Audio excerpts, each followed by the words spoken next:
So many students ask when it's a good time to start talking to a college advisor, like me.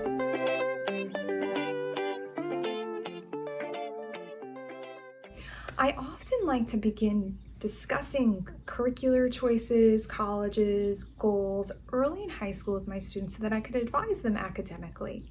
The reason being is that many students do not take the courses that they need to take for the particular majors they hope to pursue in college. Now, this becomes a problem when you're indicating the major on your common application. For example, for my students who want to be doctors, who are either looking at pre-med programs or BS to MD programs, they need to have specific science and math classes and ideally subject tests to submit to colleges to prove that they're ready for the rigor of such a program, right? Especially for the BS to MD programs. You are basically being accepted into medical school as a 17-year-old. So those programs want to know that you've had exposure to really difficult content and that you will be successful in their programs. Same thing with my engineering students, right? You want to make sure that by the time you're submitting your applications, you are either enrolled in or have taken at least BC Calc and AP Physics. These are two classes that programs look for, engineering programs look for in their applicants. Not only should you take those classes, but you should prove that you can do well in those classes to demonstrate that you would be successful in an engineering program.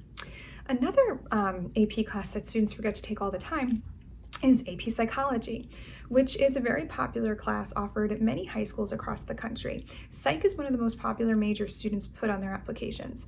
So many students who put Psych as a potential major do not take AP Psych. And then you have admissions officers kind of scratching their heads, wondering why the student is indicating psychology as a potential interest if he or she has not taken AP Psych, which was offered at the high school. So make sure that the major you choose on your college application correlates with the courses you have taken. Colleges will narrow in on certain academic areas, and you want to prove that those academic areas are really strong as you seek certain disciplines in college. That is why it's sometimes beneficial to meet with an advisor, or at least pick the brain of an advisor early in high school so you can make the correct choices when you build your course schedule from year to year. Sometimes it's also helpful to have a fresh pair of eyes take a look at your transcript to help you understand what your academic strengths and weaknesses are.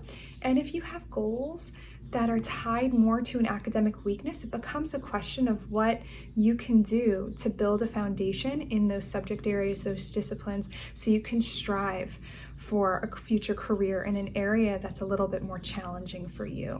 Those conversations are often most successful when they happen around sophomore year because we still have time to create a plan. Freshman year is really a transition year. Most freshmen are just trying to get used to high school culture. They're coming out of middle school. The stakes are much higher, more difficult classes, greater expectations.